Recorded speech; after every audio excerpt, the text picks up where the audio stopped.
Hi everybody, back again. This video is going to be a little different. This is not a technical video per se. I mean, we're not doing processes. But I wanted to share this book and some thoughts about it because I think it has a lot to speak to why we do what we do and why it's of value. So we'll see what happens. This is pretty extemporaneous, so who knows how it's going to turn out. But anyway, this book was gifted to me by my friend Mike Liebenson, who is the proprietor of Mike's Library, a book dealer here in Wilkes-Barre. And he brought it in a couple of years ago when he was bringing some other work to be done. And he said, look, I can't do anything with this, would you like it? And I said, yeah. And then, because it came to me just like this, okay? Now, what happens is, then once I opened it up and did a little bit of homework, you can see how bad a shape it is. It's in here at the beginning. This is all mold and water damage, okay? And it's pretty scary stuff. Until you think a little bit about it, which is what I did. Now this is the medicinal arts of Florence. This was printed in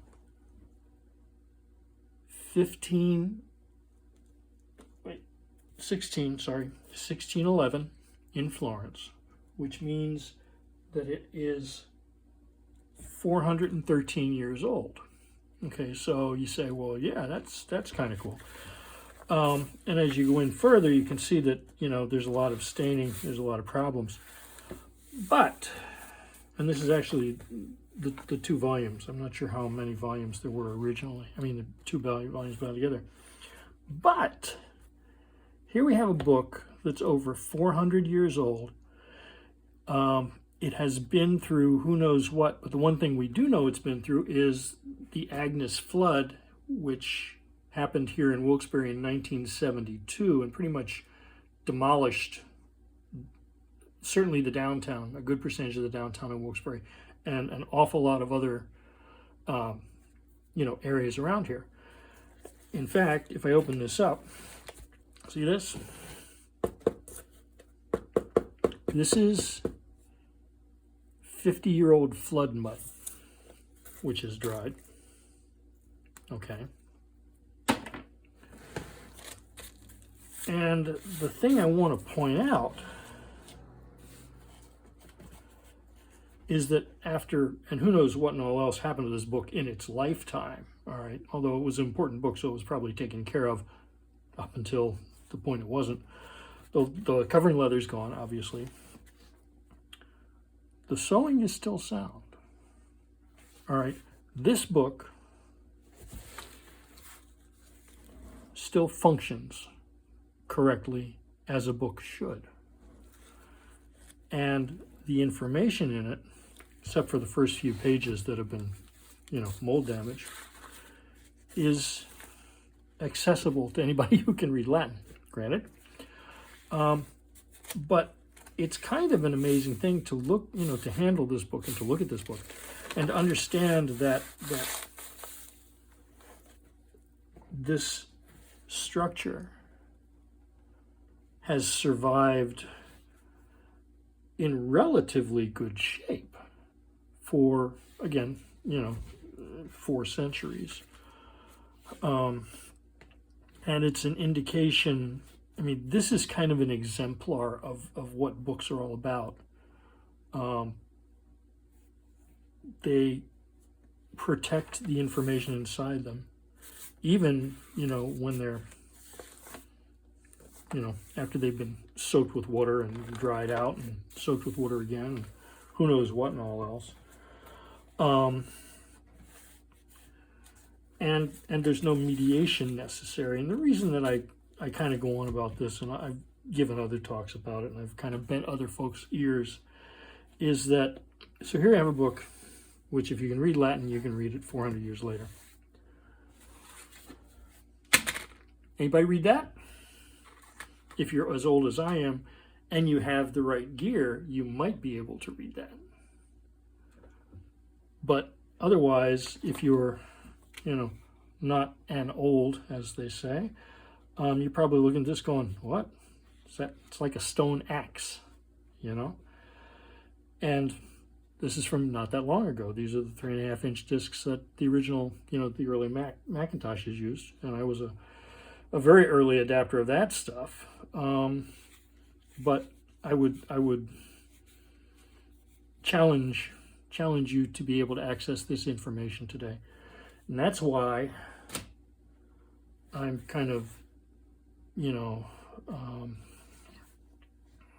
unhealthily obsessed with the idea of books as a medium of transfer of information that is always going to be accessible unless it's burned. Okay, but I just wanted to talk a little bit about this because I think it's pretty amazing, and it's inspiring because the work that we do can go on for a very long time. Cool stuff. This was also, I'll just show you the end bands. They were sewn on through the vellum liners. It looks to me like they were paper liners across the spine, but I could be wrong about that.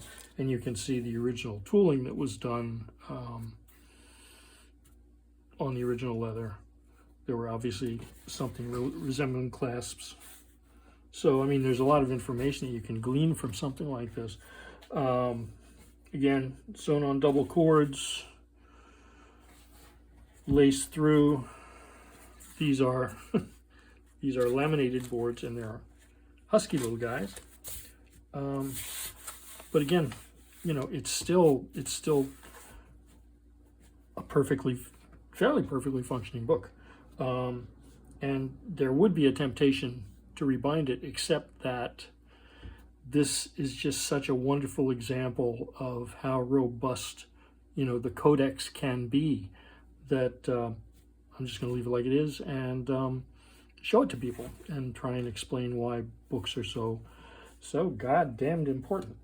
All right, this is a short thing, but I wanted to do it. I will be back possibly with another non-process related video fairly soon, and I've got some other things I want to do. So thanks for looking. If you subscribe, thanks for subscribing, although it's not necessary. But do come back, and I will try and have interesting stuff again in the near future soon. Alrighty, thanks a lot. Take care.